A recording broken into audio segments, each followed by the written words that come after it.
What better way to start off the new year than with some Full Moon? Robot Wars is a 1993 action sci-fi movie from director Albert Band. The movie opens with, no, not that Robot Wars! Anyway, the movie opens up in regular Full Moon fashion, with the theme of the movie being played over an extreme close-up of the miniatures. In the year, sometime after Robot Jocks, the planet has been split into two factions, the North Hemi and the Eastern Alliance. The mega robots that used to be war machines are now traveling tourist attractions. Piloting the last of the Maris 2s is Drake and Stumpy. In the future, only the best pilots can wear this silly headgear. Drake checks on his vintage copy of Codename Sector, which tells him there's some intruders nearby. Just then he gets a call from Rooney. I'm in. This is Rooney. They zoom in to see something damaged a field marker.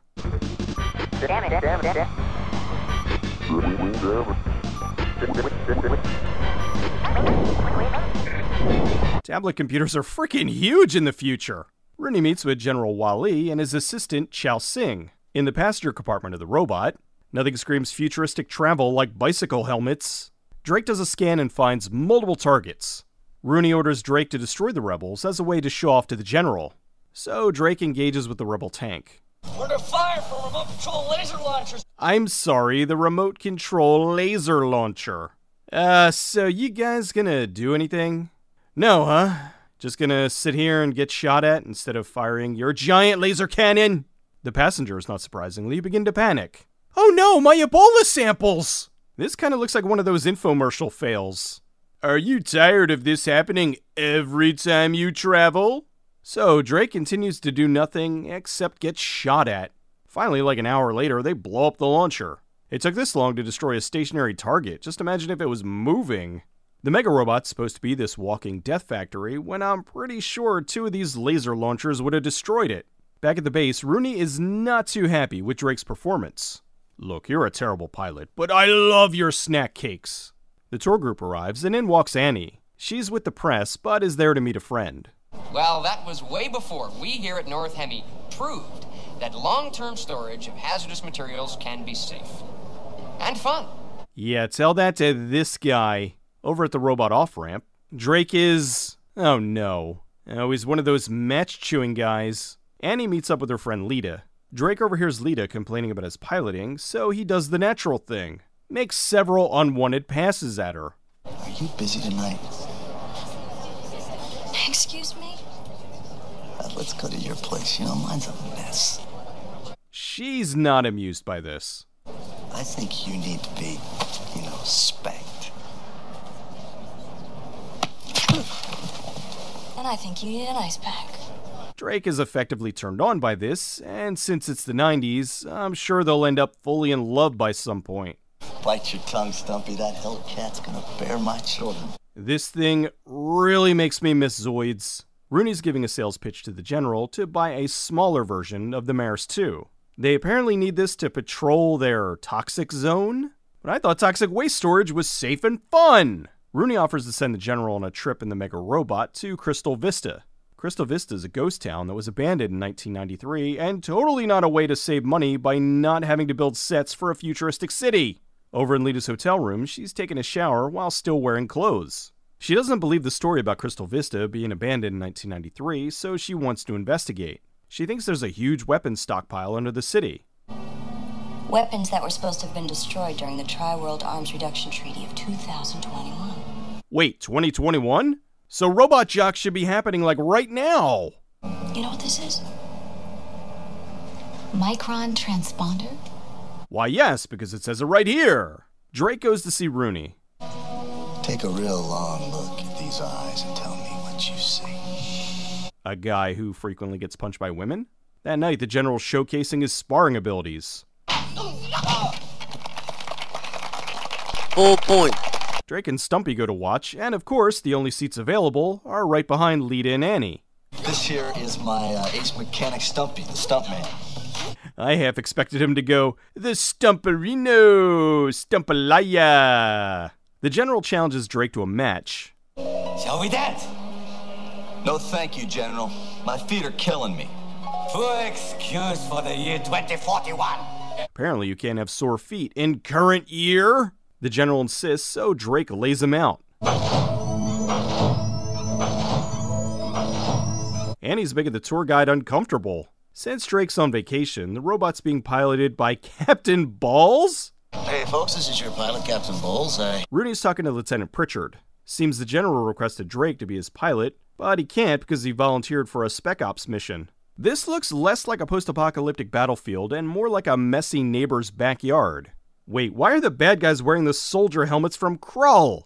I guess Columbia Pictures had a clearance sale. Stumpy distracts the bad guys, so Drake can shoot him in the back. This guy reacts before he gets shot. Lita and Annie make their way to Crystal Vista, the last remaining place on Earth where you can get Crystal Pepsi. This guy looks like he's holding something in. Drake finds something on the battlefield and gives it to the research team. Rooney is annoyed with Drake and Stumpy. Again. They then have an extreme close-up off. Balls is setting up Wally to pilot the Maris 2. You pick up our systems pretty quickly, General. Oh, I'm a big fan of Mega Robots. I practiced for hours on Steel Battalion. Meanwhile, in Crystal Vista, this looks like the opening to a 90s drama series about bargain hunting. Lita and Annie sneak off from the tour group. The ladies head into the basement with their modified, super futuristic space flashlight.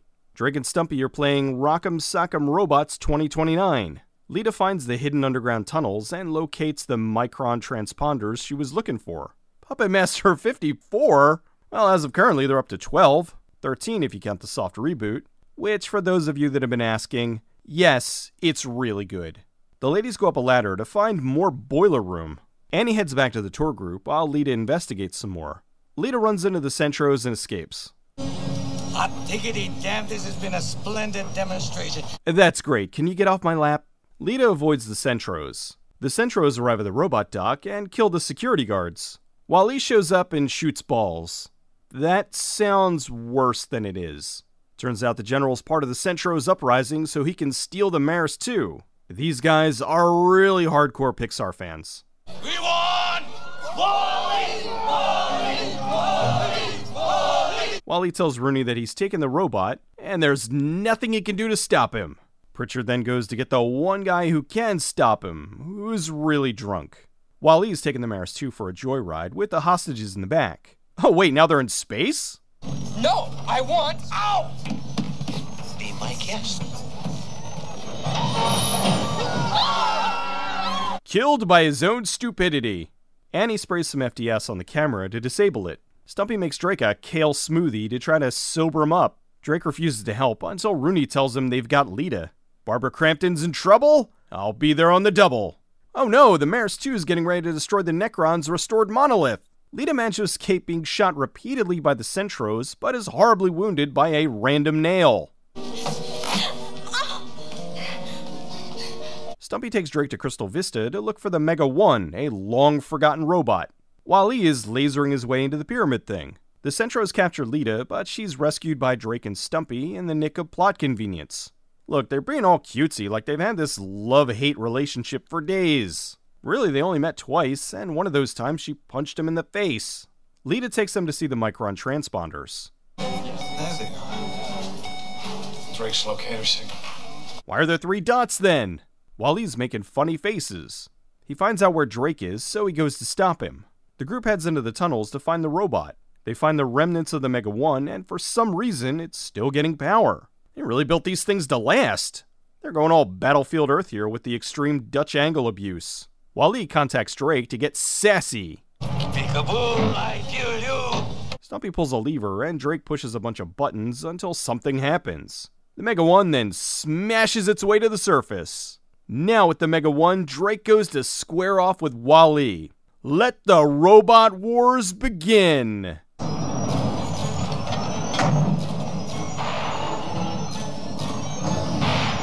We're then treated to some wonderful stop-motion robot fighting. Since Wally still has the hostages, Drake rips the cargo chamber off the back to set them free. Alright, back to the fight. Wally knocks Drake over and oh no, he's gonna mount him! Drake uses his lasers to disable Wally and wins the fight. Well, that was cool, but short. Not so much a robot war, more of a robot kerfuffle. Drake goes in for the kiss, but gets stump blocked. Stumpy leaves, and Lita finds out Drake's first name. I don't even know your first name. Marion. Oh, kiss me, you stupid jerk. The sun sets on this offbeat love story. The movie was shot mostly in California, with many of the outdoor scenes in the Trona Pinnacles, near Trona, California. This location is very popular and has been used in everything from Battlestar Galactica to the 2001 Planet of the Apes. It was shot in 1992 and was the first full moon release of 1993, which was a landmark year for the studio. Their partnership with Paramount was in full swing and the home video craze was devouring content. Because of this, they met that demand and produced 7 movies that year. Arcade, Bloodstone Subspecies 2, Dollman vs. Demonic Toys, Mandroid, Invisible, Puppet Master 4, and Robot Wars, although some of them wouldn't be released until after 1993. Full Moon's founder Charles Band's father, Albert, directed the film. He co-directed Dr. Mordred with Charles, and was supposed to do it again with Robot Wars, but Charles was too busy with the business end of Full Moon and left it in his father's capable hands. Barbara Crampton was the first actor they hired for the film. This wasn't the first time she worked with Charles Band. That goes all the way back to 1985 with Reanimator in the Empire Pictures days. Actress Lisa Rinna was auditioning for another Full Moon movie, but didn't get that part. They liked her and told her to try out for Robot Wars, where she got the part of Annie. This worked out nicely because Barbara Crampton and Lisa Rinna were longtime friends in real life. Don Michael Paul was hired to play Drake. He had the right chemistry with Barbara Crampton, as well as the right cocky attitude. In 1991, he wrote A Favorite of Mine, Harley Davidson and the Marlboro Man. After this, he continued acting and moved into directing, with some fun direct-to-video movies like Kindergarten Cop 2 and Tremors 5 and 6. Barbara Crampton took a break from horror in the late 90s and early 2000s, but has been killing it lately with movies like You're Next, We Are Still Here, and recently, Puppet Master The Lilith Reich. The robots were a combination of puppets and stop-motion animation by visual effects master David Allen. Allen had been working with Charles Band since 1978 with Laser Blast. He did the robots for all 3 films in the Robot Jocks trilogy, as well as plenty of other Full Moon films. In 1994, Allen started work with Band on the most ambitious stop-motion film of their careers, The Primevals. This was also set to be the most expensive film Full Moon had produced at the time. Unfortunately, due to production problems and Allen's untimely death in 1999, the film was never finished. Band recently recovered the footage, and there's a crowdfunding campaign he started to finish the film. You should check it out if you're a fan of Full Moon and like stop motion. I hope they can release it. After decades of sitting on a shelf, I thought this was never going to see the light of day. Robot Wars is another entertaining film from Full Moon. While I love their horror films, their sci-fi stuff was equally fun. Some folks might laugh at the stop-motion robots, but as Band said, there's a unique magic to stop motion. It's incredibly time-consuming, and for me, it never ceases to impress. Robot Wars may not be as action-packed as Robot Jocks, but also they were working on a fraction of the budget. For what they had, they did great. It's a little short, clocking in at 72 minutes, but it doesn't overstay its welcome. It gets in, robots fight, and it gets out. That's more than I could say for some other 2-hour and 30-minute robot fighting movie.